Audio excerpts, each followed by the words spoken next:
scientific method cannot justify the scientific method. Therefore, it itself is a dogmatic religious presupposition.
What's up, nerds?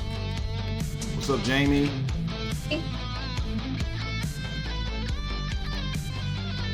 Alright, let's turn this crap off. It's not crap. It's beautiful music. Boomers hate the Dyer way, but that's okay. How are you tonight? Good. Good. It's gonna be fun. You Lots look of nice. dumb movies. Yeah, you do too. You look fresh. With a fresh coat of paint on. Yep. Shellac. You put a fresh coat of shellac on today? Oh. You put your face on. Yep, so remember, welcome everybody. Is the sound good? Can everybody hear me? And we'll start yapping. Good? Sound good? Finally, Jamie has working dial-up. Her dial-up's working. Right? The internet gods are being kind to us tonight. You got a dial-up internet that has one of them things on it. I have rotary internet. Dial-up internet. Yeah. Anyway, we finally watched some bad apocalypse movies.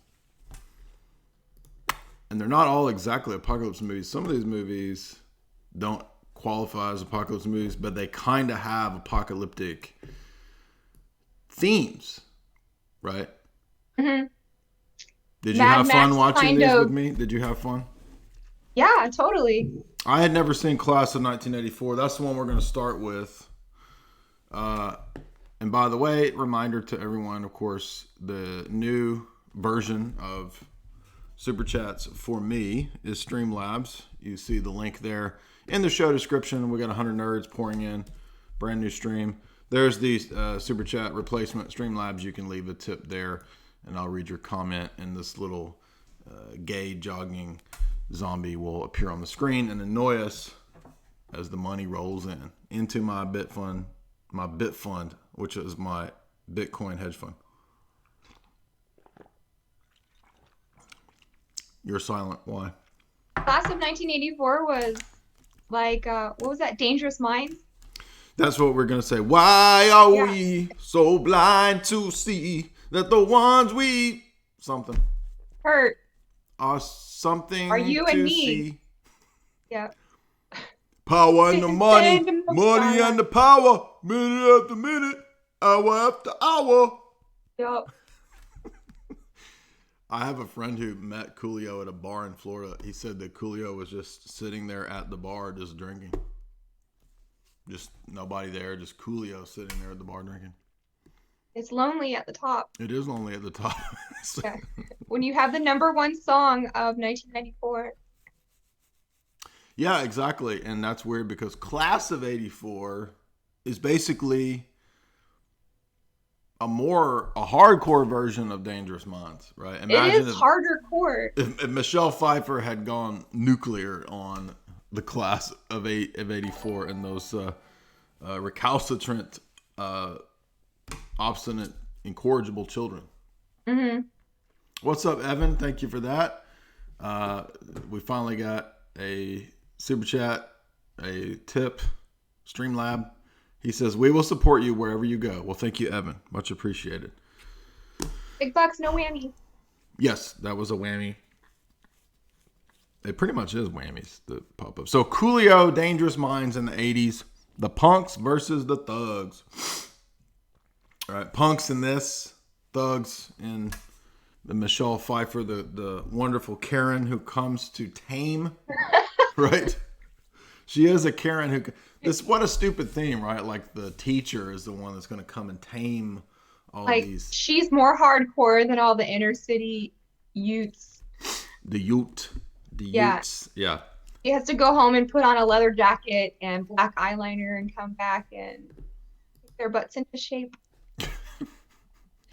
This is different though, because this is like there's this, I don't know, he looks like he would be on the A-Team or something. He looks like Face from A-Team with a beard, right? And he's the music teacher. The teacher? Yeah. Yeah. And so the theme of the movie is teen violence. How can we stop the punks? Yes. And remember, this is an interesting point that a friend of mine made, that the punk period of the late 70s and early 80s actually prepped everybody for social justice stuff. Yeah. Because the punks were kind of like pre-Antifa. Mm-hmm. And this movie, it has that kind of incorrigible teen theme that I want to highlight. That's why we thought it was appropriate to include in this apocalyptic stream, because in much in the same way that, what's the movie we watched not too long ago? Rebel Without a Cause with James Dean. Right? Yeah. The teens gone wild. What is wrong with these teens? Calm them down. These aren't just your regular punk teens. These were very sophisticated psychos who actually... These teens were running Black Ops. They had a nightclub and the whole racket. Like, he was the boss. He's running a nightclub. I forgot about that. Yeah, he's the boss of a whole nightclub. Of an underground club where he was like the Bengali of... Running hose. He was running drugs, heroin. Yes. And out of high school. Right. So he learned the black market already in high school. Alice Cooper is on the soundtrack of this. His song is terrible. The soundtrack song is unlistenable. There's graffiti everywhere. That was an interesting element of this. The entire high school, every inch is covered in some kind of goofy graffiti. Pretty extreme. It's called Abraham Lincoln High School. I actually think that it's supposed to represent America and American youth, in micro. Yeah, because it was filmed in Canada, in Toronto. That was a funny fact about the film. Yeah, it's not even... was their idea of what American high school experience is like. Like, the bullies in the high school are also... That's what everybody outside the U.S. thinks. They think that the whole country is like this, where it's just constant, like, murders everywhere, and there's shootouts, like at a saloon in the 1800s or something. And it's not like that at all. There might be one fight, once a month when I was in high school, but literally every surface in this movie was covered in graffiti. Mm-hmm. That's what I'm saying. And it was like B-movie graffiti too, like badly drawn swastikas and stuff. But this high school is something else. Like they had the metal detector. They had the TSA attendant. Yeah. To get into high school. Yeah, they had the whole security checkpoint set up already. If they had mask, it would be prophetic. Mm-hmm. And it starts by saying that there are 280,000 acts of teen violence. 280,000 acts of teen violence. Really? I don't know about all that. I mean, that reminds me of remember in Point Break, when they're reading out the FBI statistics about bank robberies, and it's some outrageous number, like we had 20,000 bank robberies this year. 20,000? Really? Yeah. So like 3 every day. There's a bank. 3 banks are being robbed every day by these gangs. I highly doubt 280,000 acts of teen violence. I mean, that's like every teen in America is committing an act of violence. Give me a break. The principal has a surveillance set up. He's watching the whole school. there's always in an 80s gang, we were noticing the patterns and features of 80s gangs. There's always a guy with crazy sunglasses and suspenders. Yeah. Yeah. That's a feature. There's always the leader who looks like of course, a John Hughes douche. the douchebag, right? So this Yeah. gang has a douchebag, and big reveal: the douchebag in this gang is a rich kid. Remember? Mm-hmm. He's not a street punk. He's got a rich single mom. Yeah. He lives in some elite condo, and the theme there is missing dad. He has no father figure. Mm-hmm. And that's why he goes on a rebellion against the bearded music teacher guy. I think he sees him as the archetype father figure that he's missing or never had, or we don't exactly know what happened to the guy's dad. Right. Mm-hmm. He also was a talented musician, you find out. Oh, that's right. Yeah, he's like playing Beethoven and shit. Like, wow. And then the music teacher won't let him into the band. Yes. So Well, the whole thing is because this guy can't get in the band. yeah, the protagonist, the teacher, music teacher, he keeps disrespecting the bully kid because he thinks that he can't learn and he has no talent. And then the bully kid shows him that he can play piano proficiently. And he says, "Can I join the band now?" And the teacher says, "No."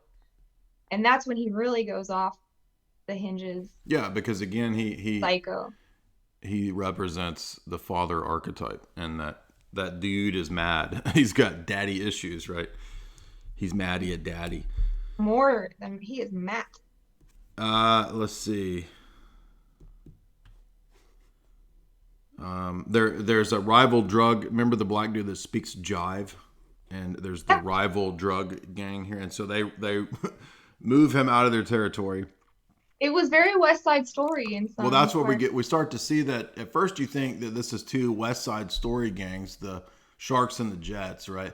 If you're a jet, then you're a jet all the way from your first cigarette to your last dying day. I was in that, by the way. Not the 50s movie, but that was our high school play. I was Bernardo. I was the bad guy in West Side Story. But so I know those songs, ironically. But but the reason I brought up the gang warfare territory stuff was that we see that you think it's going to be this like dance sequence. Oh, we got a tip. DonDon says, see, I can't read these; they're so small. I can read it here. Wow. Don. $100. He says, master's level education never came so cheap. Thank you for your work, brother. God bless. Well, God bless you. We get these fat super chatters. Now that Streamlabs is set up, we should have set up Streamlabs a long time ago. But thank you for that, Don.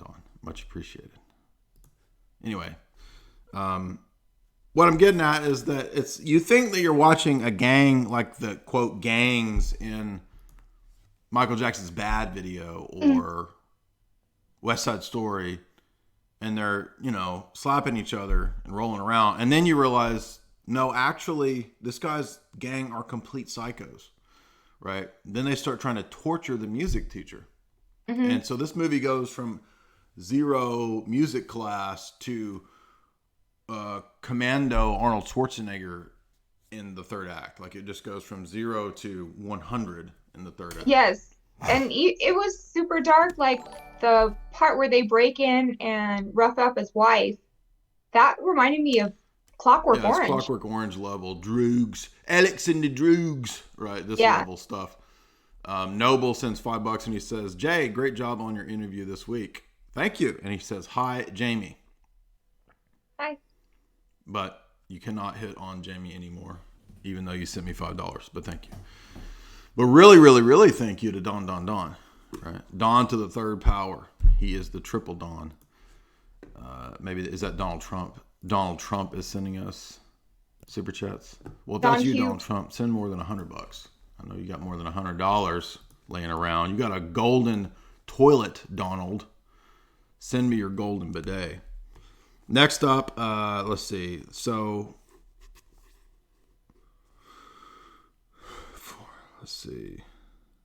They squirt stage blood in his eyes. That's when it starts getting a little weird, as they start doing these weird psyops, right? Like they squirt stage blood in his eye, drive off.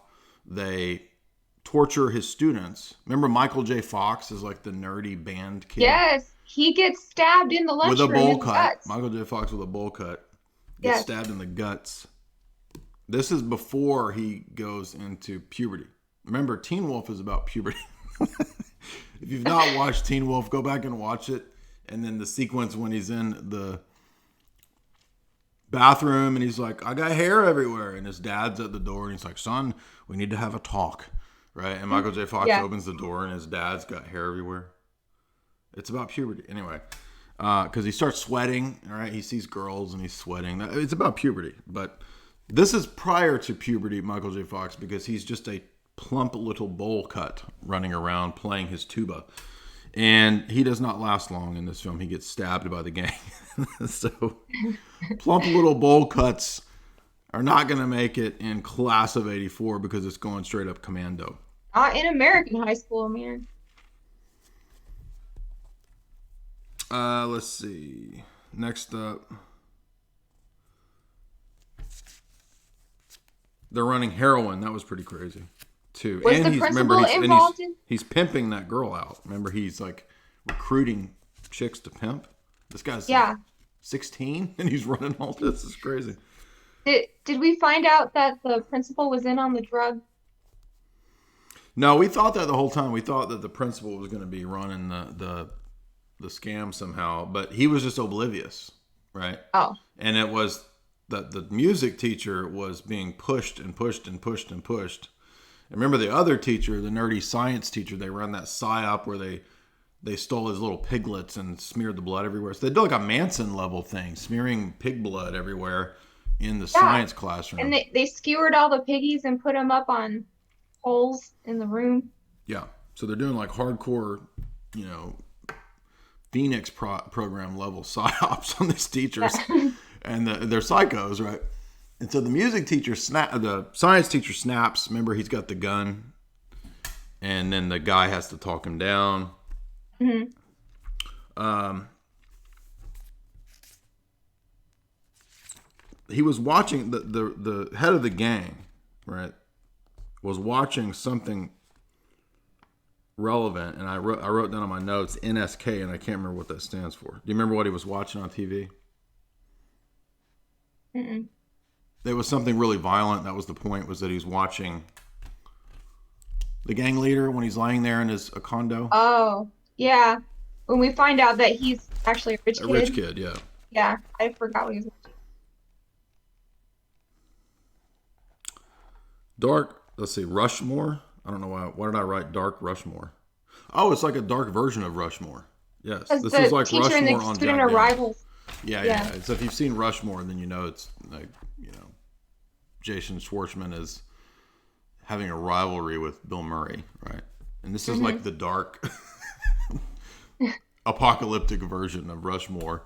Yeah. It goes way beyond This is the Oliver Stone version of Stanley Kubrick. No, it's more like Commando. I mean, it turns into like a horror movie. It actually becomes a horror movie. I thought it was a drama apocalypse something, but it's actually a horror movie. Did you notice that? Mm-hmm. So at the end, basically, spoiler alert, we're gonna give. Let's see. No, we gotta hit the end here. We said these teens need some Jesus. that was our analysis. Things start blowing up. It goes into full on Michael Bay mode. Cars blowing up merely for wreck. I mean, it just goes crazy. These clockwork droogs need some church. And you have to have your obligatory bad girl, ride or die girlfriend that looked like Suicide Squad, right? She did look like Suicide Squad. Yeah, she looks like Harley Quinn. I give this 6 out of 10 switchblades. How many do you give it? I'll give it 6.5 just because it surprises you. It takes turns that you don't think that it's going to, and it goes down some dark corridors that Yeah. you did not. And it was predictive. I mean, it was ahead of its time because it's like trying to give an image of where the youth are going. And that's why this movie was so relevant for dystopia now, was that the youth of that period, who are they boomers or no, or are they're more like the They're who's Gen under X. boomer? Yeah. Gen X, yeah. Between boomer and Gen X, that's this teen period. Yeah. Now the next phase of revolutionaries, that is the social justice crew that is basically trying to take over the country. If you want to understand the mindset, watch Class of 1984. How many switchblades did you give it? 6.5. 6.5. Okay. And one. What does a tuba. half of a switchblade do? It's broken. Okay. Like these children's hearts and minds. Right? Yep. The broken soul of the youth. Anyway, all right, so let's move on to Warrior of the Lost World. This one's a fun one because I remember watching Mystery Science Theater all the way back to 8th grade. I first saw Mystery Science Theater in 8th grade. I was immediately a hooked fan. I joined the fan club. I actually had my card for many years since 9th grade. I had my number and everything. One of the early seasons. Now, so it was a few years into this. I remember being in high school. I remember being really stoned and watching Warrior of the Lost World. And I've probably seen it 10 times since then.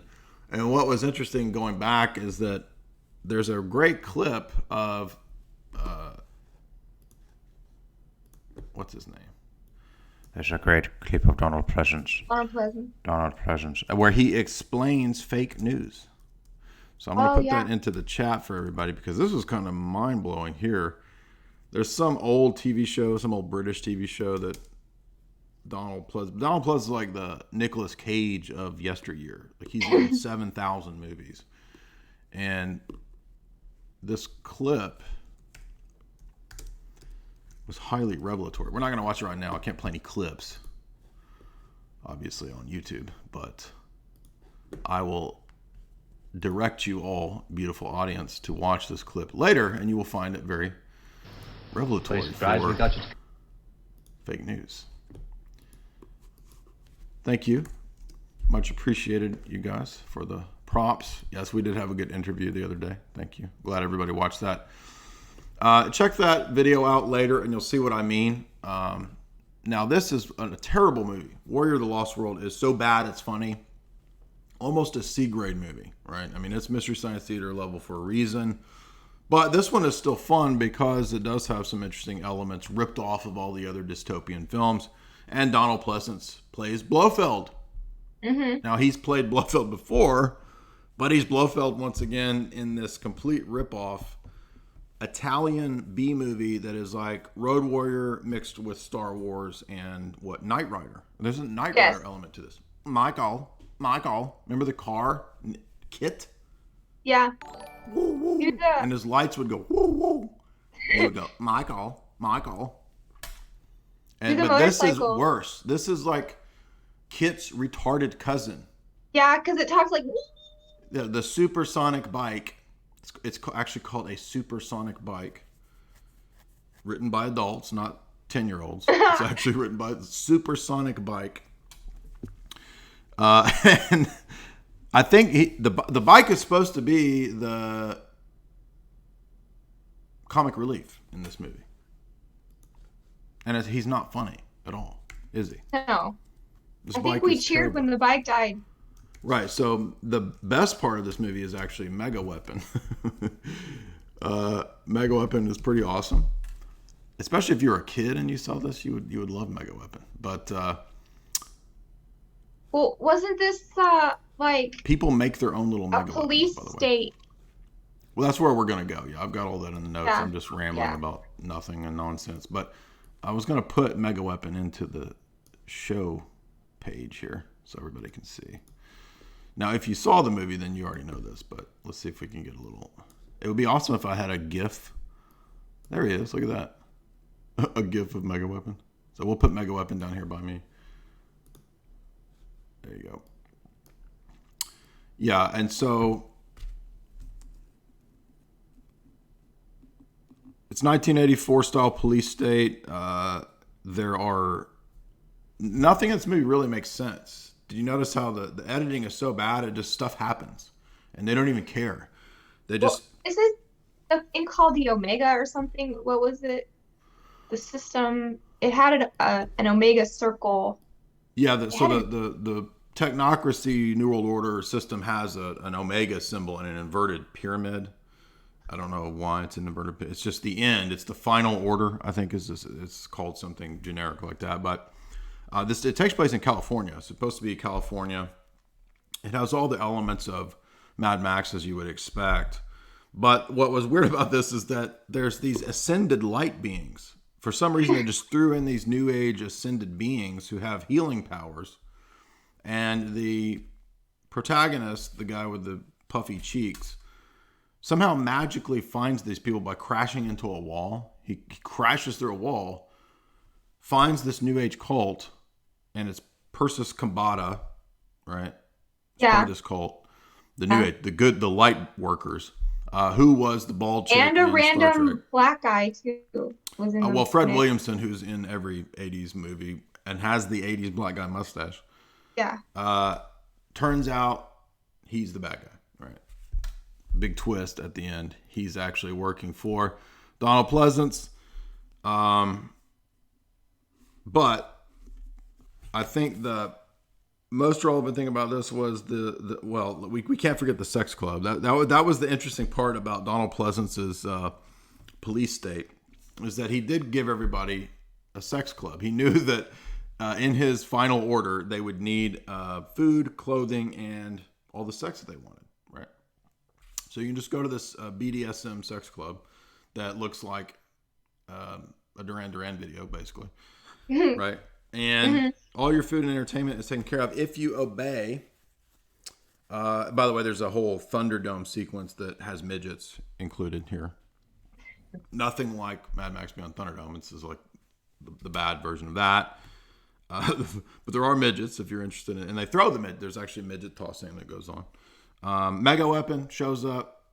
Mega Weapon appears to be the most awesome Tonka truck toy destructor machine of all time, and he's gone within 10 seconds.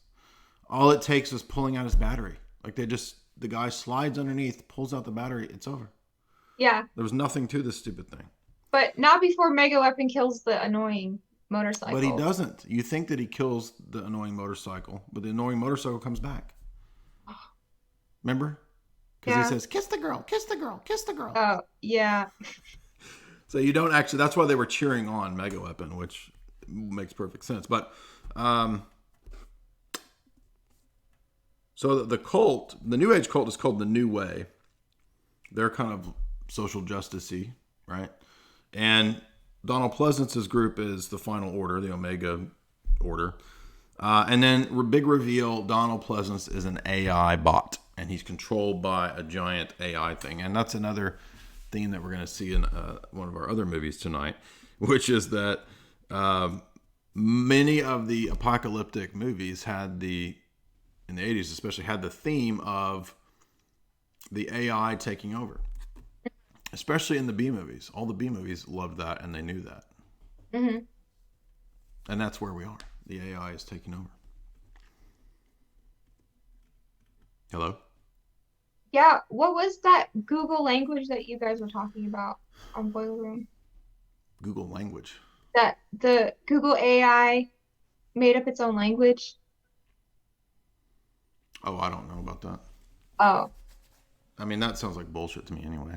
Oh, okay. I mean, a robot doesn't think creatively. Yeah. Can't make up its own language. Unless it's Mega Weapon. And Mega Weapon's language is F-U. Right? Yes. So anyway, that's it for War of the Lost World. A lot of fun, classic Mystery Science Theater episode. Do not watch the movie itself. Watch the Mystery Science Theater episode. It's still entertaining. It holds up. We had a lot of fun watching that. By the way, reminder, of course, not everything in this episode will be on the free side of things. Next up is a couple more movies. I'm not going to say which ones, but if you want the full analysis, you're going to have to subscribe to Jay's Analysis. The link is in the show description. So we got almost 200 nerds tonight on this late night bad movie extravaganza. Time to move on to a Stuart Gordon classic, horror film director Stuart Gordon. He did a movie called Fortress in 1992 with Christopher Lambert, who can barely speak English. The Highlander. Remember The Highlander? Yeah. Is he French? I don't even know what Christopher Lambert is, but he's got some Euro twist to his speaking. What did you think of Fortress? Of all the ones we watched in this batch, I think that was the best movie. As far as you think it's better than Class of 19... Class of 1984 is actually a well-rated film. Critics like that movie. I think I enjoyed Fortress more. Maybe Class of 1984 is a better movie, but Fortress was enjoyable. It's better than you think, let's put it that way. Like, it looks super cheesy. And it is super cheesy, but it has a lot of meat in it because he is Because a prisoner. Karen. Yes, it has a Karen. Because literal Karen. Yeah. His Little wife Karen. is a Karen and looks like a Karen, and her name is Karen. And she's pregnant, so they have to escape the United States because we have this one-child policy now. There is Karen, and Karen is literally a Karen. Mm-hmm. As you see. So Karen did not get to speak to the manager. And they had to... Well, she almost slept with the manager, but luckily she didn't have to because he's an AI, Kurtwood Smith, who can't get it up. So she didn't have to.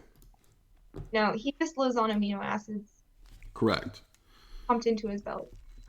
But so that's how the movie starts. They are trying to escape into Canada. So there's a regimentation of a one-child policy, right? Is put into place.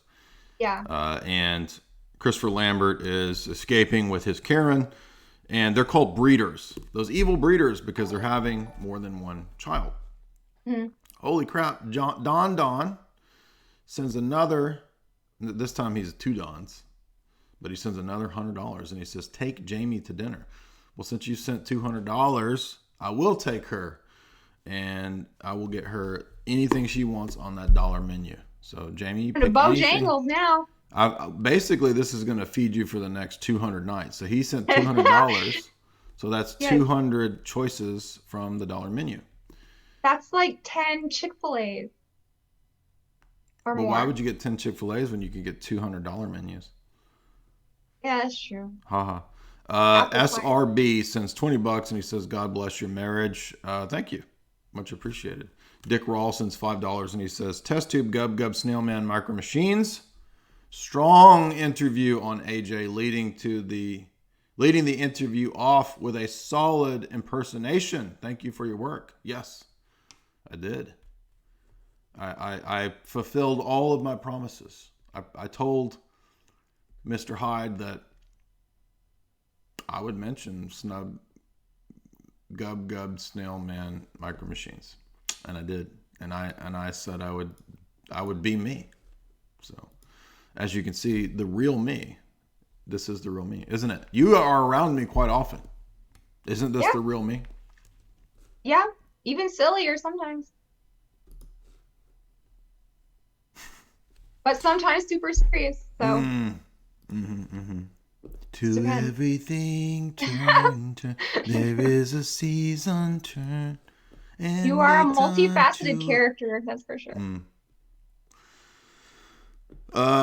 So Fortress. Okay, so there's border checkpoints. He's trying to sneak through the border. It's like reminds you of like a Cold War trying to escape type of thing. They're fleeing the police state in the U.S. to Canada. Everything in America appears to be owned by the Mintel Corporation. Yes. This is a This reminds me, private prison corporation. the Mentel Corporation reminds me of that one from Alien. What was that called? The corporation? The Weyland-Yutani Corporation. Yes. No, I'm sorry. That's Blade Runner. You sure? No, I'm sorry. Wait. I just went blank. I should know this. I should know every dystopian movie corporation, because in every dystopia, there's a giant corporation that takes over. And by the way, if it's not a corporation, if it's Donald Pleasance's Omega Order, it's the same thing. they're no different, right? So the communist Donald Pleasance Blofeld Corporation that takes over is no different than the Weyland-Yutani Corporation. So Alien is Weyland-Yutani. Yeah. But do you remember when we watched Blade Runner is the owl, the guy with the owl symbol. The chat will know. There's a zillion nerds in the chat. They'll know. What's the corporation in the owl company in Blade Runner? So Stefan Molyneux said he wants to do a round 2. Awesome. Yeah, we'll do that. Yeah, I know Weyland-Yutani. What's the Umbrella Corporation is Resident Evil, but good one, another one, right? Apocalyptic Megacorps. We got a slow chat tonight. Anyway. But what I was going to say is that the Weyland Corporation the Tyrell Corporation. Go ahead. Alien, actually, you have to watch it with the subtitles. I didn't catch it until we did that, but that used to be Walmart. Yes. Remember?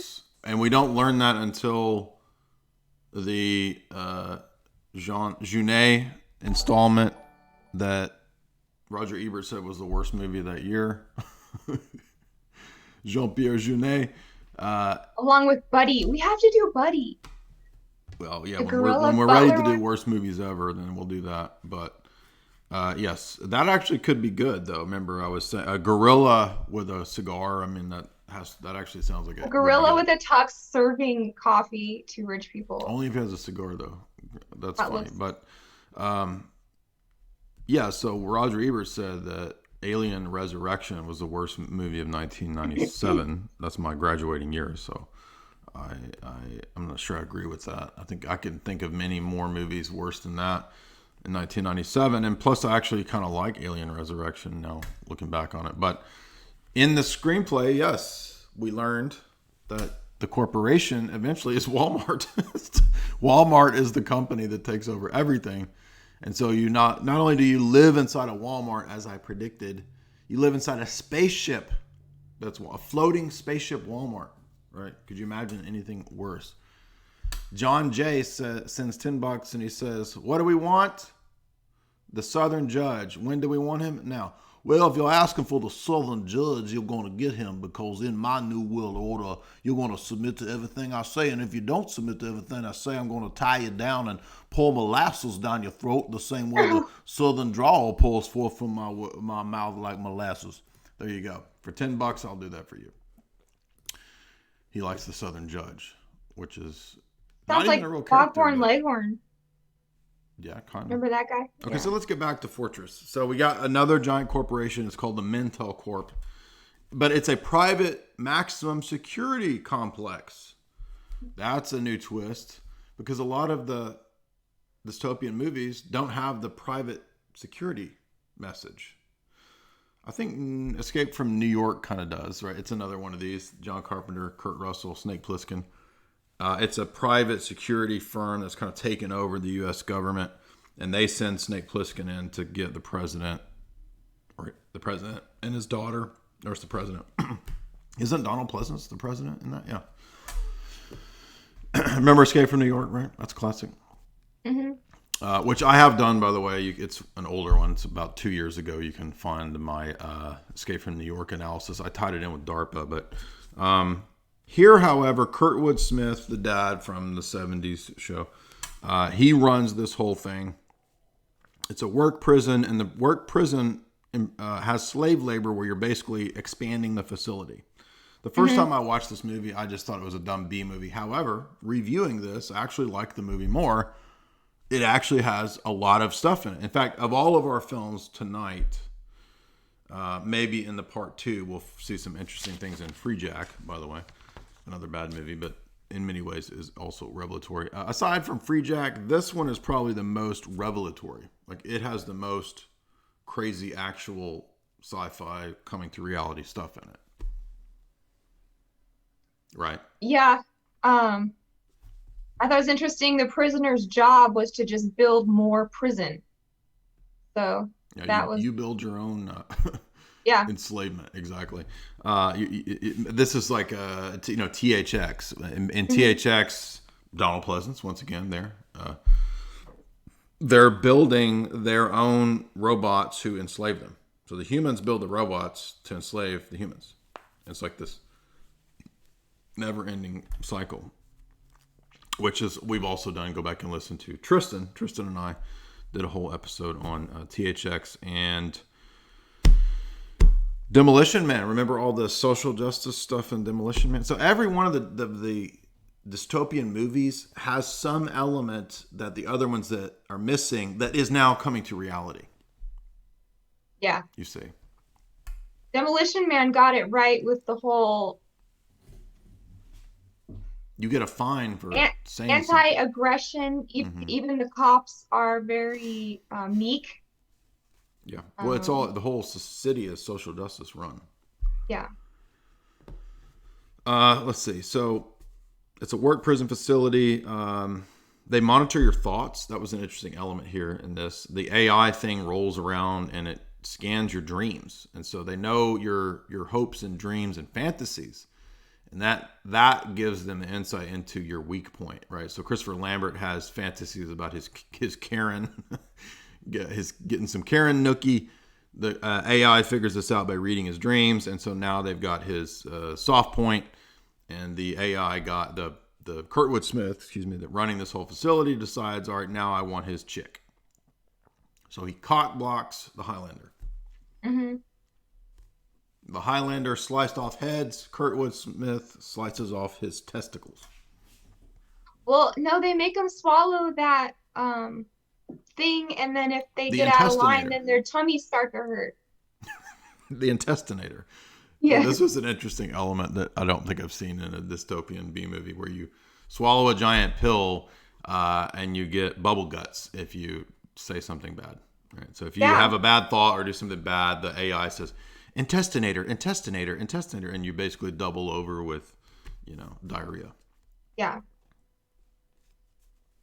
I'm not gonna do any. At this juncture, a boomer would say something like, "I know what an intestinator is. That's whenever I go to Taco Bell." But I'm not gonna go there. I'm not gonna go into the realm of boomer Taco Bell jokes about the intestinator.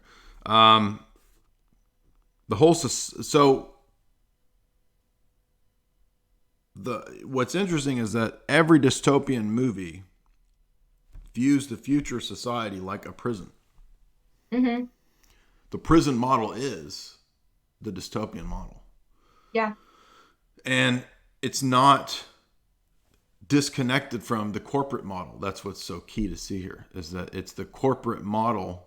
I mean, you think, well, what about communism, though? Isn't communism different from corporatism? No. Because if you think about Donald Pleasance's world order that he set up, it's just like a corporation. No different than the Mintel Corporation, the Weyland-Yutani Corporation, the Tyrell Corporation. They all have the exact same model. It's a pyramid. Yeah. Donald Pleasance's whole thing was a pyramid. Remember? Yeah.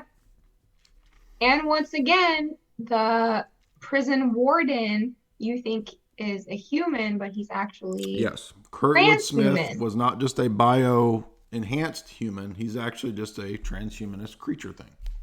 Mm-hmm. And he just gets fed by tubes. Yes. Oh, but he does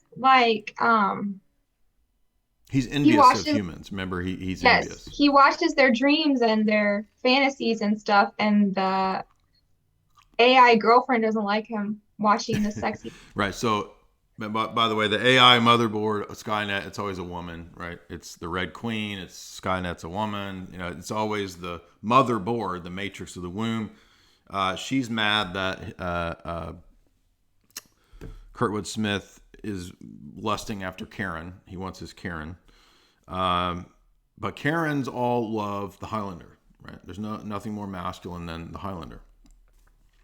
So he's jealous. This leads to some sort of, it's almost a kind of a Gnostic kind of thing. Like, I think the mother is like Sophia and Kurtwood is the demiurge, right? I think we're supposed to think that.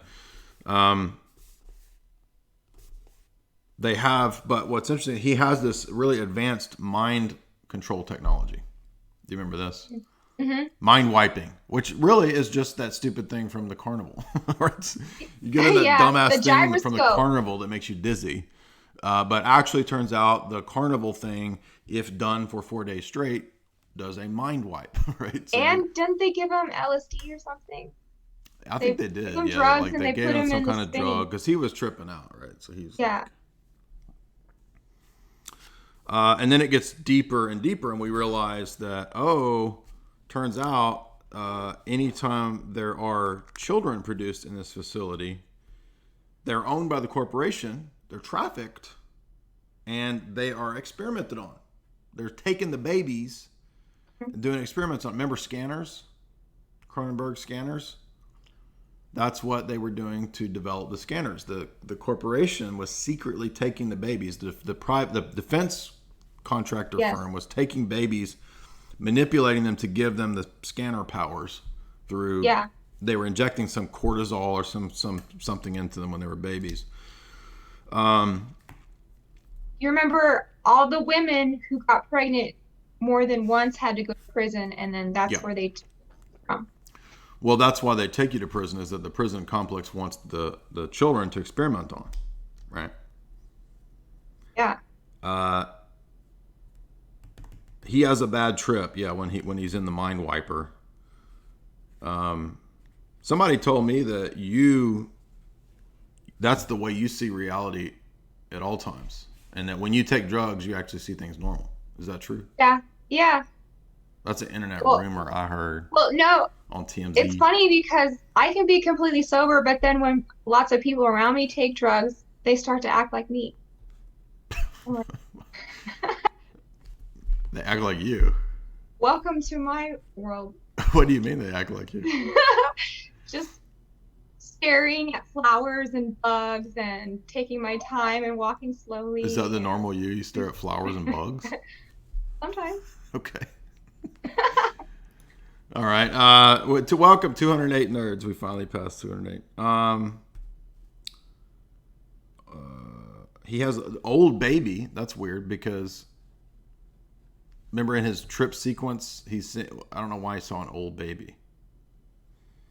But he saw a baby in a jar, like a Benjamin Button. Oh, because they're experimenting on the babies. That's right. Yes. I see. Yeah.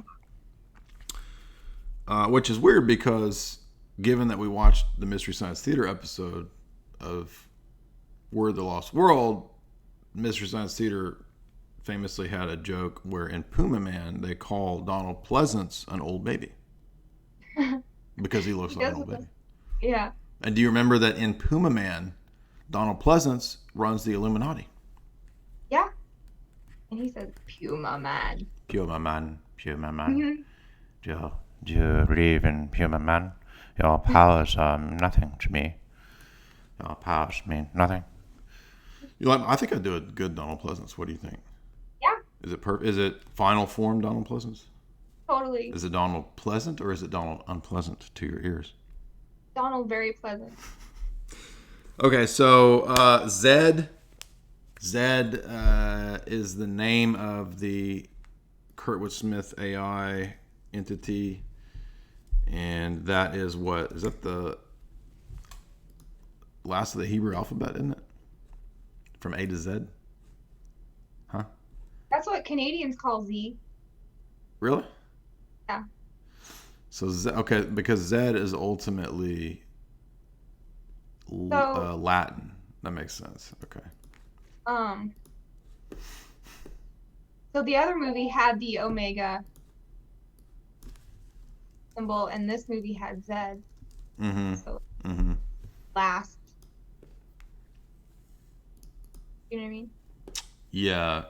Tal is the last of the Hebrew alphabet. and Zed is just the is just anglicized Latin or whatever. Anyway, yeah. So the best line in this movie was TNT on PMS. There's a boomer joke in there about you on your period somewhere, right? Yeah. Jamie's TNT on PMS when she's on PMS, right or no? Like TN. Like what? She doesn't get PMS. She gets TNT. There it is. On PMS, yes. Best line ever in any screenplay. All right, so we're coming to so this one has a predictable ending, as many B movies do. They stage a revolution. They break free. Do you remember the part where his cellmates are taking care of him for months and months because that he was mind funny. wiped? Yeah, there's a lot of plot details that don't really make sense. So we're supposed to believe that his prison cellmates are so good natured that they just wipe his butt for the 4 months that he's a vegetable. I mean. But then, come on. The Karen has to break in the the computer and go in his dreams. So they fragment his psyche, right? Yeah. So she has to use the deep scan AI brain computer thing to speak to his core self, because he's retreated into himself as a dissociated entity, right? He's totally dissociated, and she uses the computer to break him out of his mind wipe, but all relevant to like mind control and MK Ultra. It's all real, right? Cyborg. Yeah. It turns out that the whole facility is just a bunch of robots, AI, cyborgs. It's not even run by humans. The guards of the prison are humans that have been modified so much that they're not even human, hooked up to the board. Goblin things, yeah. And then, of course, as we see in many movies, the way that you beat the AI is basically just type into the computer virus.exe and hit return. Yeah. The virus program just runs. You just type it in. And then the whole thing collapses and you're free. Spoiler alert, they get free. And Mega Weapon, or Mega Weapon's cousin, chases him down. The truck that they use, which, by the way, why didn't the truck, if it's connected to Skynet, just stop him from driving away? See, that'd be too easy. Many. Then you don't get to blow up a whole barn while she's in labor. That was pretty awesome to blow the barn up with a Mega Weapon AI truck, right? So he has to fight the truck at the end, which is pretty awesome. So in the apocalypse, watch out for semis, because they're going full on maximum overdrive. They're alive and they're going to be after your ass. So in 5 years, now that the whole country's collapsing, just expect to be fighting semi somewhere. You remember in Maximum Overdrive where the soda machine was popping out sodas? Yes, it shoots sodas at your crotch. Yes. And lawnmowers mow you over. Yeah. I did a video on Maximum Overdrive I thought was pretty funny, and it got dinged. Stephen King didn't want me. Stephen dinged me because I was making fun of his Maximum Overdrive. Maximum Overdrive is hilariously bad. I mean, it's awesome bad. Remember Kirby Emilio from St. Elmo's Fire? Mm-hmm. Kirby is talking about getting cupcakes, if you know what I mean.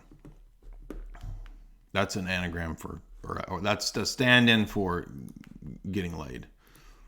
The cupcake sequence is pretty memorable in Maximum Overdrive. All right, so is that the end of so basically we end with Maximum Overdrive. That's it. How many Karens do we give Fortress? I will give it 6 intestinators, tummy pills. Does this give you bubble guts, or did you enjoy it? I liked it. It was fun. Okay. So how many Karens does it get? 6. Or we could do, how many sets of bangs does this movie get? Right. 'Cause Karen has some it gets serious 6-inch bangs going on. high bang. Okay. Yeah. All right, so last up for tonight is the worst, arguably, movie. Well, easily the worst movie of our opening sequence here of the 4 that we've done. Then we've got the rest of the movies coming up in part 2. Part 2 will be in the next couple days. It won't be tonight. The Taking of Beverly Hills. Wow, what a piece of garbage. I mean, this movie is the pits, dude. Had a friend recommended this to me. I thought it was going to be kind of an apocalyptic thing, and we've included it because it does have a quasi-apocalyptic theme of Beverly Hills basically being commandeered by a group of, I guess we'll say mobsters. I don't know what we would call this bizarre Dirty group. But cops and EPA. essentially, right. So Robert Davi, basically the Fratellis. This is what the Fratellis were really up to, if you've watched Goonies, right? Robert Davi is leading this coup, a mafia coup to take over Beverly Hills under the guise of a giant fake event. Now, that's the most interesting part, is a bio release that's all fake. Yeah. They have a false flag bio release of fluorine. So they empty Beverly Hills so that a bunch of guys in cop costumes who have locked the goofball police in their dorms.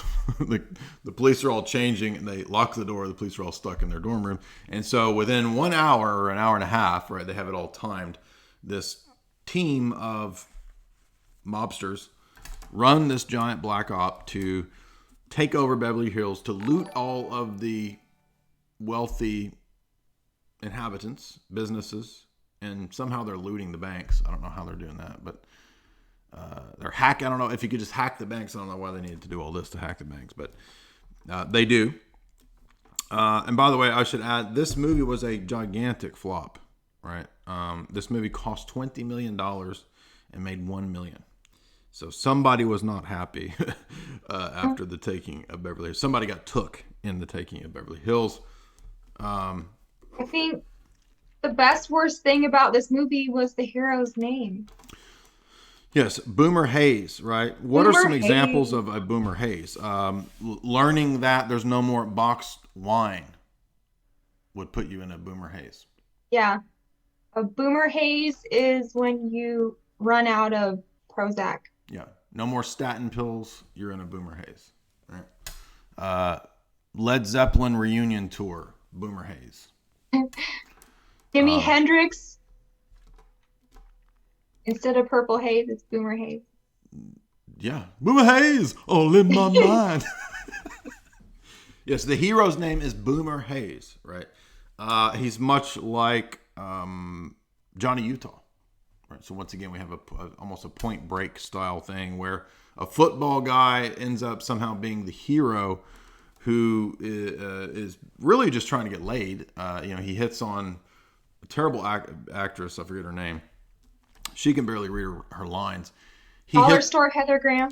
Yeah, Dollar Store Heather Graham is what we called her. He just wants to get laid. He's about to be successful. They're at his big Beverly Hills mansion, and the coup takes place. They're taking over Beverly Hills, the mobsters, and then it becomes Michael Bay. For about an hour, the middle hour of the movie is just pure, total things blowing up, stuff happening. It doesn't even matter. Really, there's nothing to this movie other than the psyop that the fake cops do. Is there anything else worth mentioning in this movie? I thought this movie was just absolutely terrible. I thought there's a lot of semi-trucks, by the way. If you're interested in semi-trucks, that links it to the semi-trucks blowing up. That's all there is in this movie, and it has 5 minutes of credits. There's they had to make filler for the first 5 minutes of just credits. I thought it was the most stupidly elaborate heist idea that I could ever think of. Put fake smoke bombs out in Beverly Hills to get all of the residents out of the town so that you could loot the houses. And then I was like, well, if you remember the Fratellis, the Fratellis were actually pretty elaborate in their plots. Remember how they busted out of jail at the beginning of Goonies? Yeah. It was a pretty elaborate plot. So here we have Robert Davi once again, back to these his roots in terms of extremely elaborate heist plots, and he almost pulls it off, but for Boomer Hayes. Well, but then I was thinking, well, what is an easy way to steal money? Like, what would be the simplest way to get a lot of money for the least amount of danger? And I thought a charity would be an example of that. And at the beginning of the movie, correct. Yeah, there is a charity scam at work here. For the Beverly Hills homeless. Yeah. Like, there's homeless in Beverly Hills. Like, it doesn't make sense. Yeah.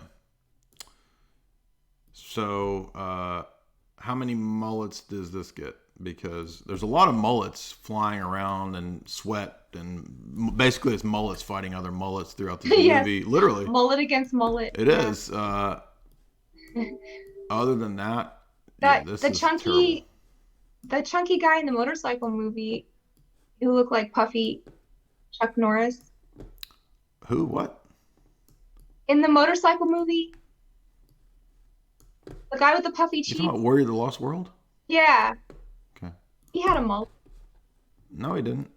He didn't? No. You're just thinking of the extra cheeks that he had that were basically 5 o'clock shadow, making it look like he had a mullet. Anyway, so there you go. There's Taking of Beverly Hills. Do not waste your time with this movie. It's. I mean, unless you are with your friends and you're wanting to watch a really crappy movie, there's not much here. So, how many mullets does this get? 2. Yeah, 2 out of 10 mullets. I'll agree with that. All right. Well, we had a great show tonight. Some fun B movies. I can't talk. Alco Goblin sends $5 and he says, "Do you watch any animes?" We need to. I know we will. I keep promising this, but I keep forgetting to watch anime. We will one day. In part 2, we will have Patrick Swayze himself in Steel Dawn. We will have Freejack, which is interesting. It was a huge flop. It's got Mick Jagger. It's got Emilio Estevez and Anthony Hopkins. It was a huge flop. And then the worst of all, Battletruck, right, which is just a worse version of War of the Lost World, even. So we'll have some real stink bombs in part 2. And we'll have some interesting stuff, some philosophical. Freejack has a Matrix type thing going on before the Matrix. So that'll be fun, even though it was a giant flop. But thank you guys tonight for being so generous with those super chats, especially DonDon, Triple Don himself, Donald Trump, giving us all that fat super chats. Much appreciated. And then I will see you guys very soon with part 2 as we do more analyses.